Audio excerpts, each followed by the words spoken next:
Hello జ్ఞానకోటి సమోలయ. మళ్ళీ ఒకసారి first నుంచి చెక్ చేసుకోండి. పూజ కోటి సమం స్తోత్రం, స్తోత్ర కోటి సమం జపం, జపకోటి సమం ధ్యానం, ధ్యాన కోటి సమోలయ.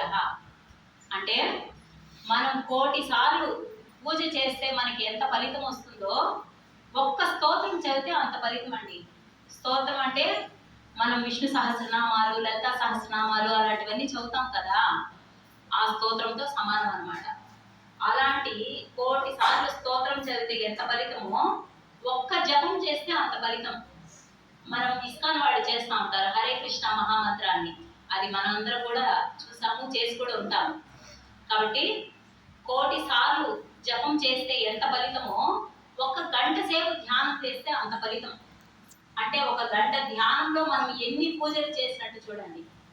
కాబట్టి ధ్యాన కోటి సమోలయ, 1,000,000 సార్లు ఎవరైతే ధ్యానం చేస్తారో వాళ్ళు ఆ పరమేశ్వరుల్లో లయమైపోతారు. ఇంక మళ్ళీ వాళ్ళకి తిరిగి జన్మ అనేది ఉండదు. కాబట్టి ధ్యానం అనేది ఈ సృష్టిలోకే అతి ముఖ్యమైనది. పరమాత్మ చెప్పేశారు, యోగి భవ అర్జున అంటాడు. రాసుకోండి, యోగి భవ అర్జున.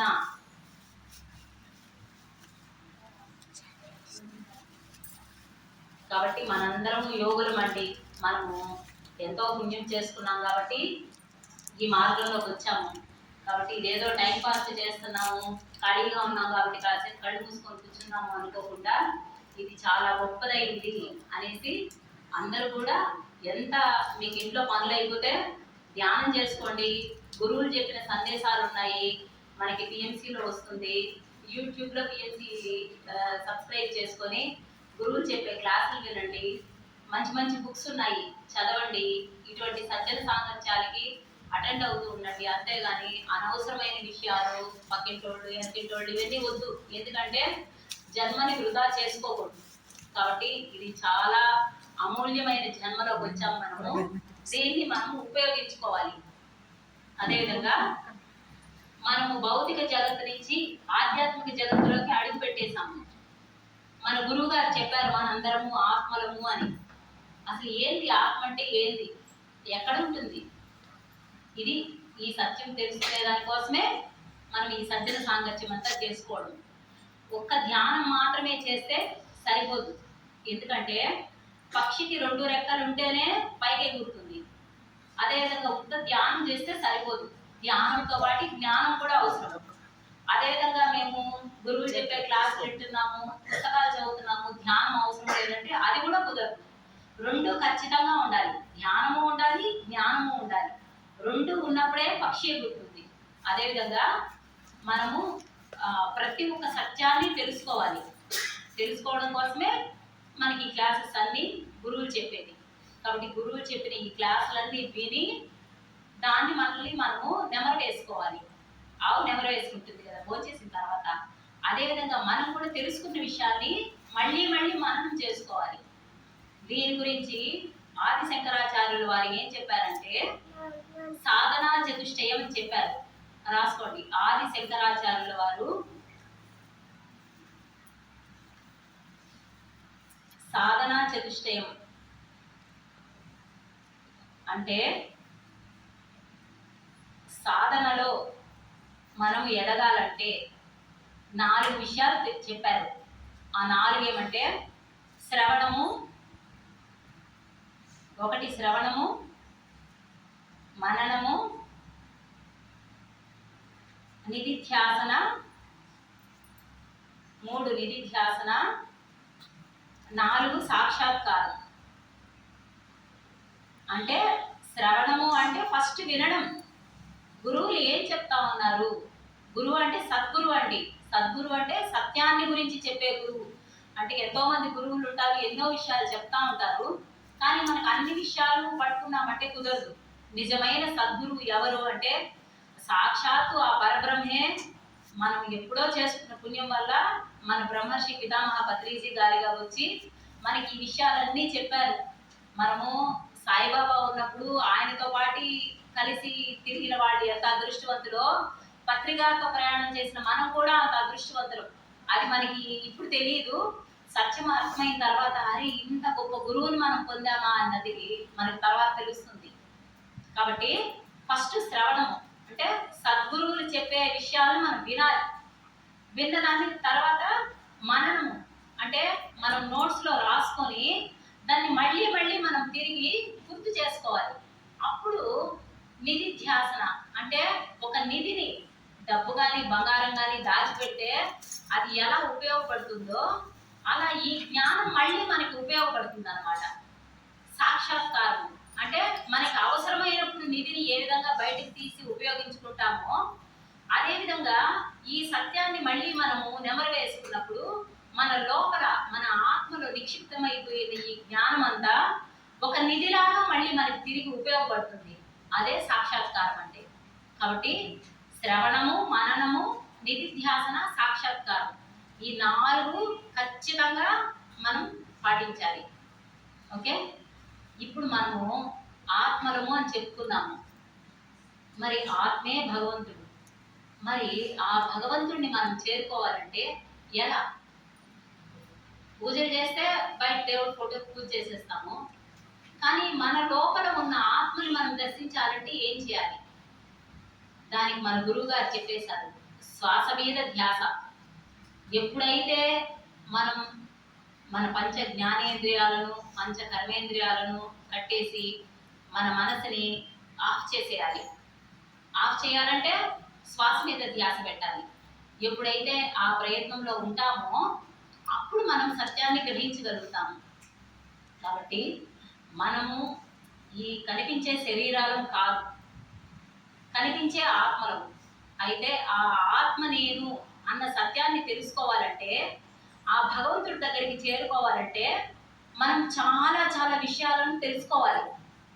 అందులో కొన్ని ముఖ్యమైన విషయాలు మనం ఈరోజు చెప్పుకున్నాము. తిరుమలలో మనం స్వామి దగ్గరికి వెళ్తాము, చూసేస్తాం, దర్శనం అయిపోతుంది. కానీ అక్కడ రకరకాల పూజలు, సేవలు, సహస్ర దీపాలంకరణ అని, అర్చన అని, తోమాల సేవ అని, సుప్రభాత సేవ అని, నిద్రలేస్తే ఎన్నో ఉన్నాయి స్వామికి. మరి ఇవన్నీ ఎందుకు? మరి దేవుడిని చూసి దండం పెట్టేశాం కదా, సరిపోయింది కదా, మరి ఈ పూజలు ఇవన్నీ ఎందుకు అంటే ప్రతి దాని వెనుక కంటికి కనిపించే అర్థంతో పాటు కనిపించని సత్యాలు కూడా ఎన్నో ఉన్నాయన్నమాట. అవన్నీ మనకి తెలియదు. మనం ఇప్పుడు ఈ మార్గంలోకి వచ్చాం కాబట్టి ఎంతో మంది యోగులు, ఋషులు తర్వాతి భవిష్యత్తు తరాల వాళ్ళు బాగుండాలని వాటిని ఈ విధంగా మనకి ఇండికేట్ చేశారు. కాబట్టి ఈరోజు మనము స్వామికి తిరుమలలో మంగళవారం రోజు అష్టదళ పాద పద్మారాధన అని చేస్తారు. అంటే 108 పూలతో, బంగారు పూలతో స్వామికి పూజ చేస్తారు. ఆ పువ్వుకి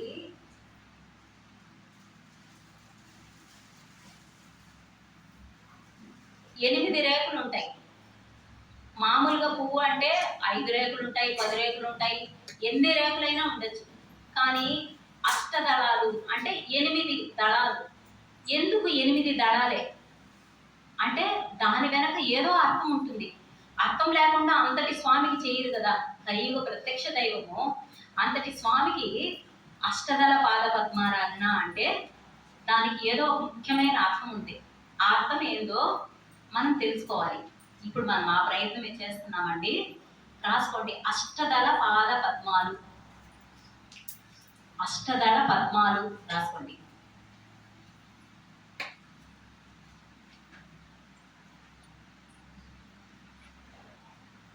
ఇది ఒక 4 లైన్లు ఉంటుంది, రాసుకోండి. అహింస ప్రథమా పుష్పం,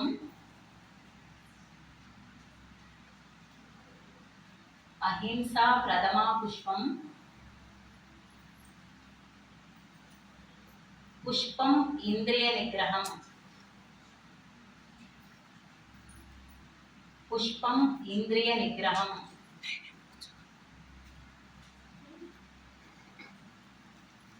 సర్వభూత దయా పుష్పం, సర్వభూత దయా పుష్పం, క్షమా పుష్పం విశేషతః, క్షమా పుష్పం విశేషతః.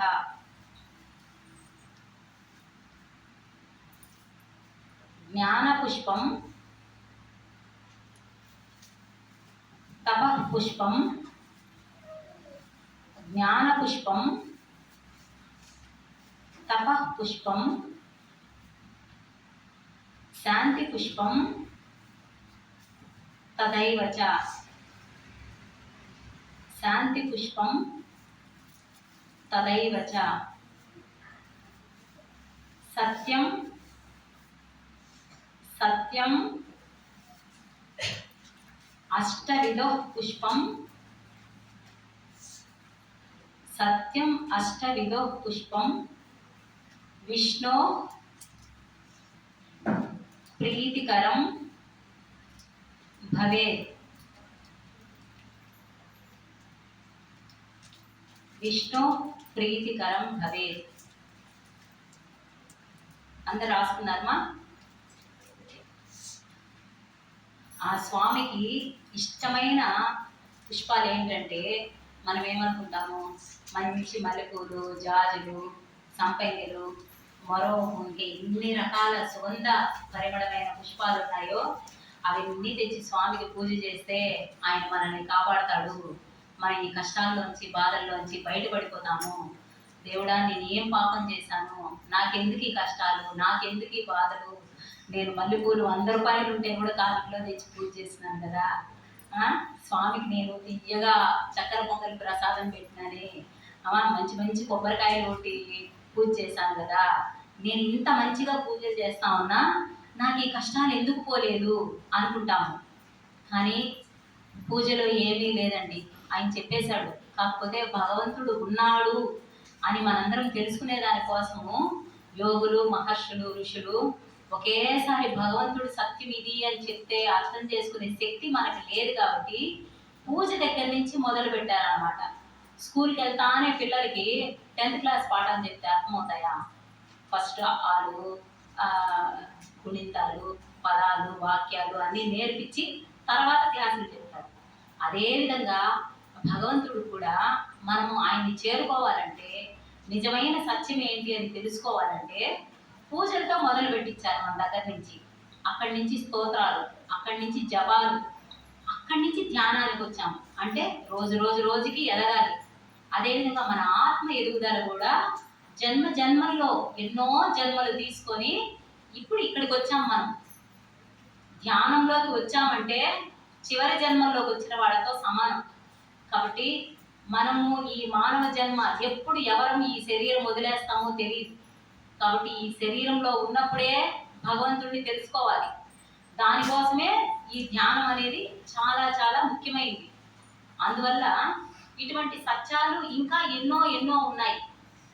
అవి తెలుసుకోవాలంటే ఇట్లా ఖచ్చితంగా మీరు రాసుకొని మళ్ళీ ఇంట్లో ఒకసారి మీరు దాన్ని చదవాలి. ఏముంది దీంట్లో, ఏంది అని మళ్ళీ దాని మీద శ్రద్ధ పెట్టినప్పుడు మాత్రమే మనం తెలుసుకోగలం. కానీ ఒక్కసారి వింటానే ఏది వచ్చేది.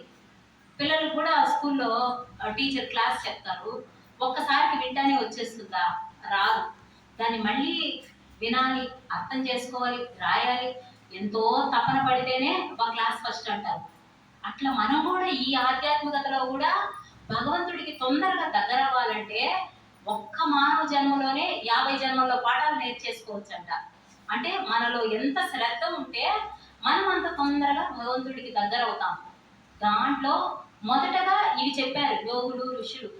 కొన్ని సత్యాలను తెలుసుకొని వాటిని మన జీవితంలోకి అమలుపరుచుకోవాలి. కాబట్టి మొదట ఏం చెప్పారంటే అహింస.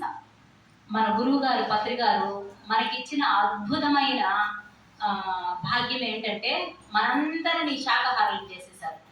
అహింస అంటే ఏ ప్రాణిని చంపి తినకూడదు. ఫస్ట్ మనం చేసే తప్పది. ఆ కోడి పరిగెత్తుంది, ఆ మేక పరిగెత్తుంది, మనం వెంటబడి దాన్ని పట్టుకొని దాన్ని ముక్కలుగా నరిగేసి దాన్ని ఎంత హింస పెట్టాలో అంత హింస పెట్టి నేను నా పిల్లలు బాగుండాలి, మా ఇల్లు బాగుండాలి అంటే ఎట్లుంటామా? ఇలాంటివి తెలియక అన్ని తప్పులు, అన్ని పాపాలు చేసేసాము. కాకపోతే మన లోపల అరే ఎందుకు నేనేం చేశాను అన్న తపన మనలో వచ్చినప్పుడే సాక్షాత్తు ఆ భగవంతుడే సద్గురు రూపంలో వచ్చి ఈ సత్యాలన్నీ చెప్తారు. కాబట్టి అహింస అంటే ఏ ప్రాణికి హింస కలిగించకూడదు. అదేవిధంగా హింస అంటే అది జంతువు కానీ మనిషి కానీ ఎవరిని కూడా మన మాటల వల్ల కానీ మన చేతల వల్ల కానీ మన ఆలోచన వల్ల కానీ ఎవరిని బాధ పెట్టకూడదు. మనకి నచ్చిన మనిషి అయితే నవ్వుతా మాట్లాడతాం, నచ్చిన వాళ్ళు అయితే వాళ్ళు ఏం చేయకపోయినా కావాలని అది ఎందుకు చేసావు ఇది ఎందుకు చేసావు అని సాధిస్తూ ఉంటాం. అది మహా పాపం. ఫస్ట్ ఇలాంటివి తెలుసుకోవాలి. మనం ఆధ్యాత్మికతలోకి వచ్చినప్పుడు చిన్న చిన్న విషయాలను కూడా మనం గమనించుకోవాలి. మనం ఎక్కడ తప్పు చేస్తున్నాము, మనము ఏం తింటున్నాము, మనం ఏం ఆలోచిస్తున్నాము అని ప్రతి విషయంలోనూ మనల్ని మనమే చెక్ చేసుకోవాలి. మనలో ఉన్న తప్పుల్ని మనమే సరిపెట్టుకోవాలి. ఎవరో చెప్పేది కాదు, మనకు తెలియదు. ఓకే, మనం ఇప్పుడు ఈ మార్గంలోకి వచ్చేసాం కాబట్టి గురువులు మనకు ప్రతి విషయాన్ని పూసగుచ్చినట్టు ప్రతి విషయం చెప్తున్నారు. కాబట్టి గురువులు చెప్పే క్లాసులు ఖచ్చితంగా వినాలండి. ఇది చాలా అవసరం. విని మనం ఎక్కడ మారాలో అక్కడ మారాలి. కాబట్టి మన మాటల వల్ల కానీ మన చేతల వల్ల కానీ మన ఆలోచన వల్ల కానీ ఎవరికి ఏ హింసని కలిగించకూడదు. అదే అహింస. ఓకే, సెకండ్ రాసుకున్నారా? ఎవరికి హింస కలిగించకపోవడమే అహింస. ఏ ప్రాణికి ఏ మనిషికి హింస కలిగించకపోవడమే అహింస. నెక్స్ట్ సెకండ్ పాయింట్ అండి, పుష్పం ఇంద్రియ నిగ్రహం. భగవంతుడికి ఇష్టమైన రెండో పుష్పం ఏంటంటే ఇంద్రియ నిగ్రహం. మనకి పంచ జ్ఞానేంద్రియాలు, పంచ కర్మేంద్రియాలు, మనసు, బుద్ధి, ఆత్మ, ఇన్ని ఉన్నాయండి మన లోపల. మనం ఏమనుకుంటాము, కనిపించే ఈ శరీరమే నేను అనుకుంటాం, కానీ ఇంత లోతుల్లోకి మనకి ఏ విషయాలు తెలియదు. మనం తెలుసుకోవాలి. ఇంద్రియ నిగ్రహం అంటే రాసుకోండి, పంచ జ్ఞానేంద్రియాలు, పంచ కర్మేంద్రియాలు, మనసు, బుద్ధి, ఆత్మ. జ్ఞానేంద్రియాలు అంటే కళ్ళు, ముక్కు, నోరు,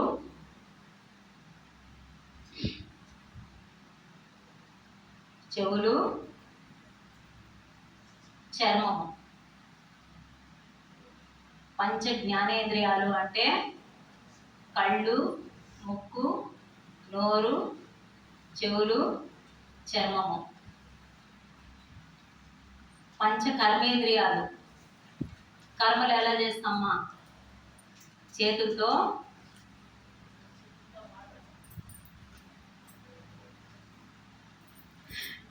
చేతులు, కాళ్ళు, అని చెప్పినట్టు నోరు, నోటితోనే కదా ఏం మాట్లాడాలి ఏం మాట్లాడకూడదు అని లేకుండా బాగేస్తూ ఉంటాం. మలద్వారము, మూత్రద్వారము రాసుకోండి. ఎందుకంటే ఇవి తెలుసుకోవాలి. జ్ఞానేంద్రియాలు అంటే ఏంటి, కర్మేంద్రియాలు అంటే ఏంటి, ఈ విషయాలు తెలుసుకున్నప్పుడే మనము నెక్స్ట్ లెవెల్కి వెళ్ళాలి. ఇంకా ఎన్నో తెలుసుకోవాలంటే ముందు ఆల్ అవ్వాలి. ఇక ఆల్ అనమాట. మనసు, మనసు అనేది ఆలోచనల పుట్టండి. మనం ఖాళీగా కూర్చోవడం, నేనేం చేయలేదు అనుకుంటాము, ఎక్కడికెక్కడికో వెళ్ళిపోయి ఉంటాం. శరీరం ఏడు ఉంటుంది, ఈ మనసు ఎక్కడికెక్కడికో హిమాలయాలకు కూడా వెళ్ళిపోయి ఉంటుంది అనమాట. ఫస్ట్ ఆ మనసును ఆఫ్ చేయాలి. ఆ మనసును ఆఫ్ చేసేదానికే ఈ ధ్యానం. నోటిలోని మౌనము, మనసులోని శూన్యము, దాని పేరే ధ్యానం అని మన గురువు గారు మనకు చెప్పేశారండి. కాబట్టి ఈ ఇంద్రియాలు, ఈ పంచ జ్ఞానేంద్రియాలు, పంచ కర్మేంద్రియాలు, మనసు, బుద్ధి, ఆత్మ, ఇవన్నీ కూడా ఏం చేస్తున్నాయి అనేది మనం గమనించుకోవాలా. పక్కింటి వాళ్ళు ఏం చేస్తున్నారు, వెనకింటి వాళ్ళు ఏం చేస్తున్నారు, ఇవి గమనించుకుంటాం. కానీ ఈ కళ్ళతో ఏం చూస్తున్నాము? మంచివే చూడాలి. ఇవి మంచిని చూస్తాయి, చెడ్డని చూస్తాయి. మంచే చూడాలి. అది మనకి మనమే అలవాటు చేసుకోవాలి. మాట్లాడాలి, మంచివే మాట్లాడాలి. నోరుంది కదా అని మన ఇష్టం వచ్చినట్టు ఏమంటే అవి మాట్లాడకూడదు. ఎందుకంటే మనం ఏం మాట్లాడతామో అవి జరిగిపోతాయి. అది మన గురువు గారు చెప్పారు, నోటిలోని మాట నుదుటి మీద రాక అని. కాబట్టి నోరుందని ఏదంటే అది మాట్లాడామంటే అవన్నీ కర్మలై మళ్ళీ మనల్నే చుట్టుకుంటాయి. కాబట్టి మన మాటలు కూడా చాలా జాగ్రత్తగా మాట్లాడాలి. కాబట్టి మన పంచ కర్మేంద్రియాలు, పంచ జ్ఞానేంద్రియాలు, మన మనసు ఏం ఆలోచిస్తూ ఉంది, మంచినే ఆలోచించాలా. అందరూ బాగుండాలి అనుకోవాలి. నేను నా కుటుంబమే బాగుండాలి, వాళ్ళట్టు అయిపోవాలా వీళ్ళట్టు అయిపోవాలా అనుకుంటే వాళ్ళకన్నా ముందు మనమే అయిపోతాం. ఎందుకంటే ఇది సృష్టి ధర్మం. నువ్వు ఏం కోరుకుంటావో అదే జరుగుతుంది. కాబట్టి ఫస్ట్ నీ నోట్లోంచి నీ ఆలోచనల్లో నుంచి కూడా అందరూ బాగుండాలనుకుంటే ముందు నువ్వే బాగుంటావు. వాళ్ళు అట్టయిపోవాలి ఇట్టయిపోవాలంటే వాళ్ళకన్నా ముందు మనమే అయిపోతాం. ఇలాంటి సత్యాలు చాలా ఉన్నాయి. ఇవన్నీ తెలియక నేను దేవుడికి పూజ చేసేస్తున్నాను, నేను మంచిదాన్ని, నాకెందుకు ఈ కష్టాలు అనుకుంటాం. కాబట్టి మన ఇంద్రియాలని చాలా జాగ్రత్తగా ఉపయోగించుకోవాలి, ధర్మబద్ధంగా ఉపయోగించుకోవాలి. ఓకే, నెక్స్ట్ మూడో పుష్పం ఏంటిమా? మూడో పుష్పం ఏంటి? ఓకే, దయ. దయని కలిగి ఉండాలి. సాటి ప్రాణుల మీద దయని కలిగి ఉండాలి. పెద్దవాళ్ళు భోజనం తినేటప్పుడు ఫస్ట్ ముద్ద తీసి పక్కన పెట్టి భోజనం చేసిన తర్వాత తీసుకెళ్ళి అన్నం ముద్దని గోడ మీద పెట్టేవాళ్ళు. ఇప్పుడు ఎవరైనా చేస్తున్నారా? చేయొద్దండి మా, ఎవరైనా చేస్తా ఉంటే చేస్తున్నారా? లేదండి. ప్రతిరోజు మనం చేసుకునే భోజనంలో మిగిలిపోయింది కానీ లేదంటే ఒక్క పిడికడి బియ్యం ఎక్కువేసి చేసి ప్రతిరోజు మన మిద్ది మీద తీసుకెళ్ళి అంత అన్నము లేదంటే అంత ధాన్యము, సద్దలో జొన్నలో రాగులో అంత ధాన్యము, అన్ని నీళ్లు ఖచ్చితంగా మనము పెట్టాలి. ఎందుకంటే సర్వభూతముల మీద దయ కలిగి ఉండాలి. ఇప్పుడు భగవంతుడికి మన మీద దయ లేకపోతే మనం ఏమైపోతాము? వర్షాలు రాలేదు, ఏమైపోతాం మనమంతా? కాబట్టి సమయానికి కావాల్సిన వర్షాన్ని కురిపించి పంటలు పండించి భగవంతుడు మన కోసం ఇన్ని చేస్తున్నాడు కదా, మరి మనం కూడా అర్థం చేసుకోవాలి కదా. దేవుడు మన కోసం ఇన్ని చేస్తా ఉన్నప్పుడు మనకి కొన్ని బాధ్యతలు ఉంటాయి. ఒక కుక్క ఎవ్వరూ అన్నం పెట్టేవాళ్ళు లేరు, ఒక పిల్లి అన్నం పెట్టేవాళ్ళు లేరు, పక్షులు అసలు ఎన్ని రకాల హింస పెడుతున్నామంటే మనకు తెలియకనే మనం అన్ని చేస్తున్నాం. కాబట్టి ఈ రోజు నుంచే మనందరము ఈ మార్గంలోకి వచ్చాం కాబట్టి ఖచ్చితంగా ఒక మనిషి తినే అంత అన్నం పెట్టండి, పర్వాలేదు. ఒకప్పుడు రోడ్ల మీద భిక్షగాళ్ళు వచ్చేవాళ్ళు, ఇప్పుడు ఎవరు రావడం లేదు. కాబట్టి మన ధర్మం ఇది, మన గురువు చెప్పాడు ఇది. ప్రతి ఒక్కరము ప్రతిరోజు అంత అన్నము కొన్ని నీళ్లు మన మిద్ది మీద పెట్టాలి. అదే సర్వభూత దయాపుష్పం. అలా ఎవరైతే చేస్తారో వాళ్ళని ఆ భగవంతుడు మెచ్చుకుంటాడు. కానీ మనం రోజా పూలు మాలేస్తే ఆయనకి ఏం సంతోషం కాదండి. దేవుడికి లేవా, అబ్బా వీళ్ళు ఇంత మంచి మాల తెచ్చి నాకేశారు కాబట్టి నేను వాళ్ళకి కారు ఇచ్చేస్తానని ఇవ్వడు ఆయన. మనం చేయాల్సిన పనులు చేస్తేనే ఆయన మనల్ని మెచ్చుతాడు. కాబట్టి ఖచ్చితంగా ప్రతి ఒక్కరూ సర్వభూత దయని కలిగి ఉండాలి. నెక్స్ట్ 4th, క్షమా పుష్పం. క్షమ అంటే ఏంటండి? క్షమాబుద్ధిని కలిగి ఉండాలి. ఇప్పుడు అందరికీ అన్ని విషయాలు తెలియదు, తెలిసి తెలియక తప్పులు పొరపాట్లు అనేవి ప్రతి ఒక్కరూ చేస్తారు. మనం కూడా అన్ని చేసిన వాళ్ళమే, మనమేం తప్పులు చేయలేదా? ఎవరికి వాళ్ళు మనమే ప్రశ్న వేసుకోవాలి, మనం ఎవరము ఏ తప్పులు చేయలేదా? అందరము తప్పులు పొరపాట్లు చేసిన వాళ్ళమే. చిన్నప్పుడు అమ్మ దగ్గర డబ్బులు దొంగతనం చేస్తుంటాము, పక్కింటి పిల్లలతో గొడవ పడి చాడీలు చెప్పుకుంటాము, అన్ని చేసామా లేదా? కాబట్టి ప్రతి ఒక్కరు తప్పులు పొరపాట్లు అనేవి ఎవరైనా చేస్తారు. మనము క్షమాగుణం కలిగి ఉండాలి. పోనీలే వాళ్ళకి తెలియకుండా చేశారు, తెలుసుకుంటారు అని క్షమించుకోవాలి. కానీ వాళ్ళతో గొడవలకు పోకూడదు. చెప్పాలి, నాన్న ఇది తప్పు, నువ్వు ఇలా చేయకూడదు అని మంచిగా చెప్పి వాళ్ళని మంచి దారిలో పెట్టే ప్రయత్నం చేయాలే. కానీ అప్పటికప్పుడు ఒక 4 దెబ్బలు వేసేసి వాళ్ళతో గొడవ పడేసి ఇలా ప్రవర్తించకూడదు. అంటే మామూలు మనం భౌతిక జగత్తులో ఉన్నప్పుడు ఎలా ప్రవర్తించి ఉన్నా ఇప్పుడు మనం ఈ ఆధ్యాత్మికతలోకి ధ్యాన మార్గంలోకి వచ్చాం కాబట్టి మనము ప్రతి విషయంలోనూ అరే ఇంత అద్భుతమా ధ్యానం అంటే, ఒక ధ్యానం చేసేవాళ్ళు ఇంత పర్ఫెక్ట్గా ఉంటారా అని మనల్ని చూసి ఇంక ఎంతోమంది నేర్చుకోవాలి. ఆ విధంగా మనం తయారవ్వాలి. మన ఇంట్లోనే అందరూ ధ్యానంలోకి రాలేరు. మన కుటుంబ సభ్యులే ఏంటి వీళ్ళు అన్నిటికీ గొడవ పడే వాళ్ళే, ఇంత మంచిగా ఉన్నారే అని మన ప్రవర్తన చూసి వాళ్ళందరూ మారిపోయే విధంగా మనం నడుచుకోవాలి. కాబట్టి క్షమ, వాళ్ళు కూడా తెలుసుకుంటారు ఆ రోజు వస్తుంది అన్న క్షమా బుద్ధితో మనం నడుచుకోవాలి. ఓకే, నెక్స్ట్ 5వ పుష్పం ఏంటమ్మా? జ్ఞాన పుష్పం. ఓకే, విశేషమైన జ్ఞాన పుష్పం అన్నమాట. జ్ఞానం, జ్ఞానం అంటే విషయాలను తెలుసుకోవడము. ఏం విషయాలు? ఈ భౌతిక జగత్తులో బాగా చదువుకున్నామంటే మనకు మంచి మార్కులు వస్తాయి, మంచి ఉద్యోగాలు వస్తాయి, ఇంకా ఎన్నో ఎన్నో తెలుసుకోవాలి అనుకుంటాము. కానీ నిజమైన జ్ఞానం ఏమిటంటే, కనిపించే ఈ శరీరం కాదు నేను, కనిపించని ఆత్మను అని తెలుసుకోవడమే నిజమైన జ్ఞానం. మీరు ఎన్ని నేర్చుకున్నా, ఎంత పెద్ద ఆఫీసర్ అయినా, ఎంత డబ్బులున్నా, ఏమి చేసినా ఖచ్చితంగా శరీరాన్ని వదిలేటప్పుడు ఎవ్వరు ఏం తీసుకెళ్ళము. ఎవరైతే ఈ జ్ఞానాన్ని పొందుతారో, నేను ఈ శరీరాన్ని కాదు ఈ ఆత్మను అన్న సత్యాన్ని తెలుసుకుంటారో వాళ్ళకు మాత్రమే ముక్తి మోక్షం, మళ్ళీ జన్మలేని స్థితిని భగవంతుడు ఇస్తాడు. కాబట్టి జ్ఞాన పుష్పం, ఎవరు జ్ఞానులో వాళ్ళే స్వామికి ఇష్టలు. కాబట్టి అందరూ నేను ఆత్మను అన్న సత్యాన్ని తెలుసుకోవాలి. ఆ తెలుసుకోవడం కోసమే ఈ ధ్యానము, ధ్యానంతో పాటు జ్ఞానం పొందడం. జ్ఞానం అంటే నేను ఆత్మను, నేనే ఆ భగవంతుణ్ణి, నేనే ఆ భగవంతుణ్ణి అని తెలుసుకోవాలంటే ఎన్ని నేర్చుకోవాలో చూడండి.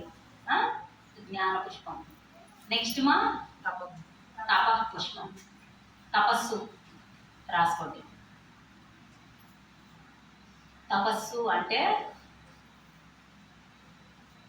తపింప చేసుకోవడం.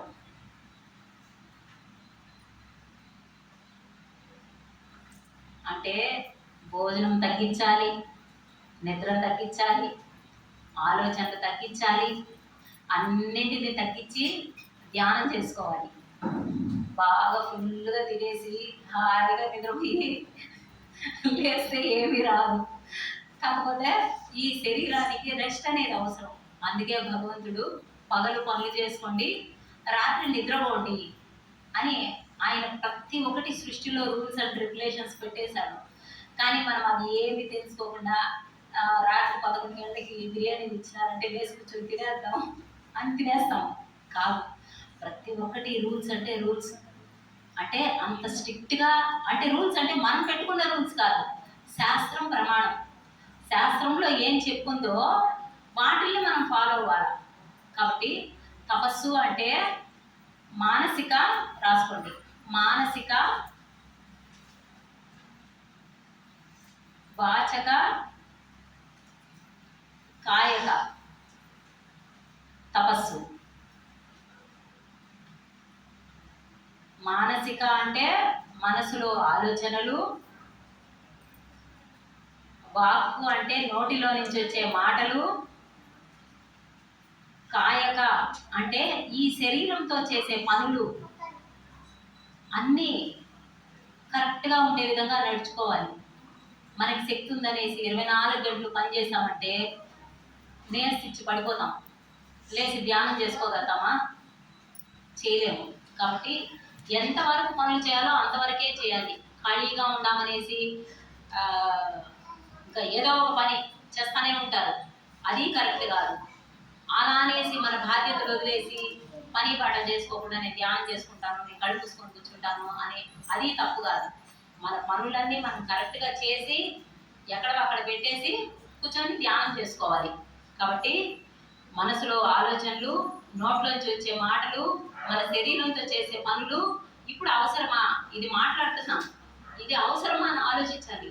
నోరుంది కదా అనేసి వడవడా ఏది పడితే అది వాగేసేయడము, అది అస్సలు చేయకూడదు. అవసరమైన మాటలే మాట్లాడాలి. అదేవిధంగా ఆలోచనలు కూడా, నేను ఏందో ఆలోచిస్తున్నాను, అవసరమా ఇవన్నీ, వద్దు ఆపేసే.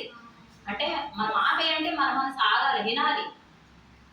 అది నా ఇష్టం అని చెప్పి మనసు చెప్పినట్టంతా మనం విన్నామంటే అది మనతో గేమ్ ఆడుకుంటుంది. మనసుకి మనం ఆ ఛాన్స్ ఇవ్వకూడదు. ఇది తప్పు, ఆలోచన అవసరం లేదు, వద్దు అని మనం కంట్రోల్ చేయాలి. మన మనసుని, మన మాటల్ని, మన పనుల్ని మన కంట్రోల్లో పెట్టుకోవాలి. అది తెలుసుకోవాలి. ఓకేనమ్మా? నెక్స్ట్ ఏం పుష్పమ్మా? శాంతి పుష్పం. ఓకే, అందరూ శాంతిగా ఉన్నారా? ఉన్నారమ్మా? ఓకే, కాబట్టి ఈ క్షణం నుంచి మీ అందరూ శాంతిగా అయిపోవాలంటే అసలు సీక్రెట్ ఏందో చెప్తాను. అంటే ఇది నేను చెప్పింది కాదు, గురువులు చెప్పింది, భగవంతుడు చెప్పింది. దీన్ని అర్థం చేసుకుంటే మీరు నిజంగా శాంతిగా అయిపోతారు. మనకన్నా ఎన్నో కోట్ల మంది ఆ పూటకి భోజనం లేకుండా ఉంటారు, తాగేదానికి నీళ్లు లేకుండా ఉన్నారు, కళ్ళు లేని వాళ్ళు, కాళ్ళు లేని వాళ్ళు, ఇంకా ఎంతో ఎంతో దౌర్భాగ్యంలో జీవించే వాళ్ళు ఎన్నో కోట్ల మంది ఉన్నారు ఈ భూమి మీద. అవన్నీ మీరు గమనిస్తున్నారా? చూస్తున్నారా? ఉండేదానికి ఇల్లు లేకుండా, ఊరి గుడిసెల్లో ఉండేదానికి కూడా లేకుండా, ఫ్లైఓవర్స్ కింద కూడా జీవించే వాళ్ళు ఉన్నారు. కాబట్టి ఎంతో మంది కన్నా మనం ఎంతో బాగున్నాం అనేది అర్థం చేసుకోవాలి. మనకన్నా పెద్ద పెద్ద బంగ్లాలు ఉండేవాళ్ళు, పెద్ద పెద్ద కార్లు ఉండేవాళ్ళు, నగలు ఉండేవాళ్ళు ఉండొచ్చు. మనం వాళ్ళని చూడకూడదు. మనకన్నా కింద భోజనానికి లేని వాళ్ళు కూడా ఉన్నారు కదా. మనం వాళ్ళకన్నా మంచిగా కష్టపడి పని చేసుకొని బ్రతికే శక్తిని దేవుడు నాకు ఇచ్చాడు కదా అన్నదాన్ని మనం అర్థం చేసుకుంటే మనం శాంతిగా ఉంటాం. అమ్మయ్య, నిజమే, దేవుడు నన్ను ఎంతో మంచిగా చూస్తున్నాడు అనేదాన్ని మనం అర్థం చేసుకోగలగాలి. ఎందుకంటే ఎవరికి ఏమి ఇవ్వాలో భగవంతుడికి బాగా తెలుసంట. ఇప్పుడు చిన్న పిల్లవాడు ఉన్నాడు, వాడికి ఒక 10 రూపాయలు ఇచ్చి నాన్న ఏదైనా తెచ్చుకోపో అంటే వాడు ఒక బిస్కెట్ ప్యాకెట్ తెచ్చుకుంటాడు. అదే వాడికి 100 రూపాయలు ఇస్తే ఏం చేస్తాడు? 10 బిస్కెట్ ప్యాకెట్లు ఇచ్చి అన్ని తుంచి ఆ పాలు పోసేస్తాడు కదా. కాబట్టి ఎవరికి ఎప్పుడు ఏమి ఇయ్యాలో అన్ని ఆ స్వామికి తెలుసంట. మనం తెలియక ఏమనుకుంటాము, వాళ్ళకి బాగా డబ్బులు ఇచ్చినాడు, దేవుడికి వాళ్ళంటే ఇష్టము, నేనంటే ఇష్టం లేదు అనుకుంటాము. లేదు, ఆయనకి అందరూ సమానమే. కాకపోతే ఎవరికి ఎప్పుడు ఏమి ఇయ్యాలనేది ఆయనకి తెలుసు. కాబట్టి ఈ క్షణం మనకి ఏముందో దానితో మనం తృప్తిగా ఆనందంగా బతకాలి. అదొక్కటి అర్థం చేసుకోవాలి. కాబట్టి ఎప్పుడైతే మనం ఈ సత్యాన్ని అర్థం చేసుకుంటామో అప్పుడు మనం శాంతిగా ఉంటాము. దేవుడు ఓకే, నా బిడ్డ అన్నీ అర్థం చేసుకున్నారు అని మీరు 10 రూపాయలు మీరు అడగకూడదు. మీరు అడగకముందే 100 రూపాయలు ఇస్తారు. కాబట్టి మనకి ఏమి ఇయ్యాలో మనల్ని పుట్టించిన ఆ తండ్రికి అన్నీ తెలుసు. కాబట్టి మనం శాంతిగా ఉండాలంటే మనం తృప్తిగా ఉండాలి. ఓకే, మనకు ఉన్న దానితో మనము తృప్తిగా జీవించడం నేర్చుకోవాలి. తృప్తిగా. నెక్స్ట్ సత్యం అష్టవిధో పుష్పం. అంటే లాస్ట్ పుష్పం ఏమంటే సత్యం. సత్యం ఏమిటమ్మా? ఒకటే ఒకటి సత్యం. ఏంటి ఆ సత్యం? చెప్పండి ఎవరైనా. ఓకే, సత్యం అంటే నిజము, కానీ అది భౌతిక జగత్తులో, మన ఆధ్యాత్మిక జగత్తులో సత్యం అంటే ఏంటి? ఓకే, అంటే ఎవరు చెప్పినా సత్యం ఒకటే అంటారు కదా. అవును, సత్యం ఒకటే. ఎవరు అందరూ ఉన్నారు, అందరూ ఒకటేగా చెప్తారు. ఎన్ని చెప్పినా సత్యం ఒకటే అంటారు కదా. సార్ చెప్పారు, ఆత్మే సత్యము. అన్ని సత్యాలే. మనకు తెలియనప్పుడు ఏమనుకుంటామంటే నానార్థాలు అంటారు, పర్యాయ పదాలు అంటారు, ప్రతి పదానికి ఎన్నో అర్థాలు ఉంటాయి. కాబట్టి మనం ఆ ఉద్దేశంలో ధర్మంగా ఉండడమే సత్యము, నిజం చెప్పడమే సత్యము అనుకుంటాము. అవన్నీ కూడా కరెక్టే, కానీ నిజమైన సత్యం ఏంటంటే ఆత్మే సత్యము, ఆత్మే భగవంతుడు, ఆత్మే సత్యము. మిగతా అంతా అసత్యమే. ఈ కంటికి కనిపించే సకల చరాచర జగత్తు ఒకరోజు ఉంటాయి, ఒకరోజు ఉండవు. కానీ భగవంతుడు అనేవాడు ఎప్పుడూ ఉంటాడు. కాబట్టి సత్యము ఒక్కటే. ఆ ఒక్కటేంటి? భగవంతుడు. ఆ భగవంతుడే ఆత్మ. కాబట్టి మనము అంత గొప్ప ఆత్మలం. మనమేమంత తక్కువ వాళ్ళ కాదు, సాక్షాత్తు దైవాలం. మన గురువు గారు పత్రికారు చెప్పారు. ఏం చెప్పారు? మనమంతా దేవుళ్ళం అని చెప్పాడు. ఎవరైనా చెప్తారా? చెప్పండి, ఎంత గొప్పవాళ్ళు మన గురువు గారు. మనం ఏరా బుద్ధి లేనోడా అనేస్తాము, ఈజీగా అనేస్తాము. అది కాదు, మనం దైవాలం. మనము అంత స్థితికి ఎదగాలి. ఎదగాలంటే మనం ఎన్నో తప్పులు పొరపాట్లు చేస్తున్నాం. వాటన్నింటినీ మనమే చెక్ చేసుకొని, అరే ఇది తప్పు, నేను ఎందుకు ఇలా చేస్తున్నాను, ఇది మాట్లాడకూడదు, నేను ఎందుకు మాట్లాడుతున్నాను, ఇది తినకూడదు కదా, నేను ఎందుకు తింటున్నాను అని ప్రతి విషయాన్ని మనమే చెక్ చేసుకొని మనల్ని మనమే మార్చుకొని మనము ఆ దైవంగా ఎదగాలి. అదే ఈ మానవ జన్మ యొక్క అర్థం ఏంటంటే, నేను శరీరాన్ని కాదు, నేను ఆత్మను అని ఆత్మగా ఎదగడం కోసమే ఈ జన్మ తీసుకున్నాం మనం. కాబట్టి ఈ 8 పుష్పాలు ఎంతమందిలో 8 ఉన్నాయా, 1 ఉందా, 2 ఉందా, 5 ఉందా అని మీరు చెక్ చేసుకోండి ఎన్ని పుష్పాలు ఉన్నాయో మీలో. కాబట్టి భగవంతుడికి సమర్పించే అష్టదళ పద్మాలు ఏంటంటే అహింస, నెక్స్ట్ చెప్పండి, ఇంద్రియ నిగ్రహం, దయాపుష్పం, క్షమాపుష్పం, జ్ఞాన పుష్పం, తపఃపుష్పం, శాంతి పుష్పం, సత్య పుష్పం. ఈ 8 భగవంతుడికి చాలా చాలా ఇష్టమైన పుష్పాలమా. కాబట్టి వీటిల్లో అందరికీ అన్నీ ఉండవు. ఇప్పుడు నేనైనా చెక్ చేసుకుంటే ఇవన్నీ నాలో ఉన్నాయా, కరెక్ట్గా నేను ఈ విధంగా నడుచుకుంటున్నానా అని ఎవరికి వాళ్ళు చెక్ చేసుకొని ఉన్న వాటికి టిక్కించుకోండి. అబ్బా నేను శాంతిగా ఉన్నాను, నేను దయగా ఉన్నాను, నేను ఇంద్రియ నిగ్రహంతో ఉన్నాను అని ఎవరికి వాళ్ళు టిక్కించుకొని, ఏమైనా లేకపోతే ఈ రోజే విత్తనం వేసేయండి, నేను శాంతిగా ఉండాలి, నేను సత్యంలోనే ఉండాలి అని ప్రతి ఒక్కటి మనమే చెక్ చేసుకొని ఆ లేని విత్తనాన్ని ఈ రోజే నాటేసేయండి. మన హృదయం అనే బృందావనంలో ఎప్పుడైతే మన హృదయ కమలంలో ఈ బృందావనం అనేది తయారవుతుందో అప్పుడు ఆ పరబ్రహ్మ నేరుగా వచ్చి మన హృదయంలో కూర్చునేసి మన హృదయ నివాస అయిపోతాడు. అప్పుడు మనమే దైవాలు, మనమే దేవుళ్ళు. ఓకేనా? కాబట్టి ఈ రోజే అందరూ ఈ 8 పుష్పాలు మీ తోటలో నాటేసుకోండి. ఓకే అబ్బా, థ్యాంక్ యూ. నాకు ఇంత మంచి అవకాశం ఇచ్చిన ప్రసాద్ సార్కి, సంగీత బాబు సార్కి మరి ఒకసారి నమస్కారం తెలియజేస్తున్నాను. మీ అందరికీ కూడా నమస్తే మాస్టర్స్. Thank you.